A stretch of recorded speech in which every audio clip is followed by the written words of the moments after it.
মোৰ নাম এঞ্জেলিনা আৰু মই এতিয়া বহি আছোঁ এয়াৰপৰ্টত।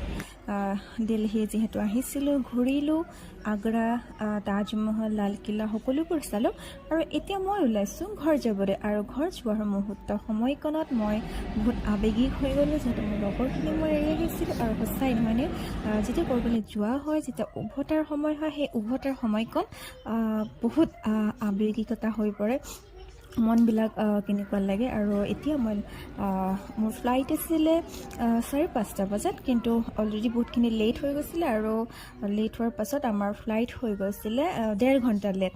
আৰু যিহেতু মোৰ বহুত লং জাৰ্ণি আছিলে, যিহেতু মোৰ 22 ডিচেম্বৰৰ আছিলে, কিন্তু লে অভাৰবিলাক বহুত বেছি আছিলে কানেক্টিং ফ্লাইট হোৱাৰ হেতুকে।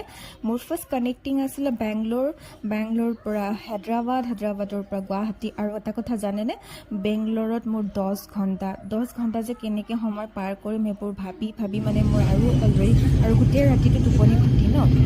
তাৰপাছতে দেখিছেনে অলৰেডি ফ্লাইটত বহিলোঁ, আৰু বহাৰ পাছতে এইফালে আৰম্ভ হৈছে। আৰু চব চাওঁতে এতিয়া যাওঁতে কিমান স্পীডত গৈ আছে আপোনালোকে লক্ষ্য কৰিছে। আৰু এইটো যাওঁতে কেনেকৈ ওপৰলৈ গৈ থাকিব চাবচোন। আৰু আগতে যেতিয়া মানুহে কয় যে ফ্লাইটত উঠিলে বহুত ভয় লাগে, তেনেকুৱা মোৰ ক্ষেত্ৰত একো হোৱা নাই। মোৰ ফাৰ্ষ্ট ফ্লাইট আছিলে 2021-ৰ গুৱাহাটী টু বেংগলোৰ। তেতিয়াও মই একো অসুবিধাৰ সন্মুখীন নাপালোঁ। আৰু বৰ্তমান মই ফ্লাইটত যেতিয়া জাৰ্ণি কৰি আছোঁ, তেতিয়াও মই একো অসুবিধা পোৱা নাই। কয় কিছুমানে যিসকল দুৰ্বল তেওঁলোকৰ বাবে অলপ হয় বুলি, মেবি হ'বও পাৰে। কাৰণ মই যেতিয়া গৈছিলোঁ, তেতিয়া যোৱাৰ সময়ছোৱাত এজনী মানুহৰ কি হৈছিলে, মানুহজনী অকস্মাতে মানে উশাহ ল'বলৈ তাই প্ৰব্লেম পাইছিলে। আৰু তাই গোটেই ফ্লাইটটোত 3 ঘণ্টাৰ জাৰ্ণিটোক তাইক বহুতখিনি ট্ৰিটমেণ্টৰ জৰিয়তে তাইক নিয়া হ'ল। যেতিয়া মানুহে উশাহ ল'বলৈ অসুবিধা পায় ন, তেতিয়া বহুত কষ্ট পায়।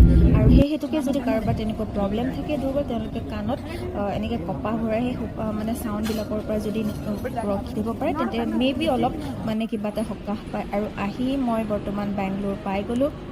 আৰু এতিয়া মই বেংগলোৰ বহিব লাগিব, যিহেতু মোৰ বেংগলোৰৰ পৰা ফ্লাইট খুব ৰাতিপুৱা হ'ব। আৰু বহুত বেছি ঘণ্টা থকাৰ কাৰণে বেক ড্ৰপিং মোৰ দেৰি হ'ব। আৰু সেইটো কাৰণে মই ইয়াতে বহিবলগীয়া হ'ল। আৰু বহি ইয়াতে অকণমান চাওকচোন এই খেলনাবিলাক কেনেকৈ এয়াৰপৰ্টৰ ভিতৰতে কিমান কি। আৰু মোৰ পুনৰাই 2021-ৰ মেমৰিয়েলটো আকৌ আহি গৈছে, যিহেতু মই ইয়াতে 1 বছৰ কাল আছিলোঁ বেংগলোৰৰ বাৰ লগত। তাতে বা যেতিয়া গৈছিলে তাইৰ লগত বাৰ্থত আছিলোঁ, বাই CRPF-ত আছে। আৰু এতিয়া মই আকৌ নিজৰ বেগ ড্ৰপ কৰি মই নিজৰ গেট নাম্বাৰলৈ গৈ আছোঁ। মোৰ গেট নাম্বাৰ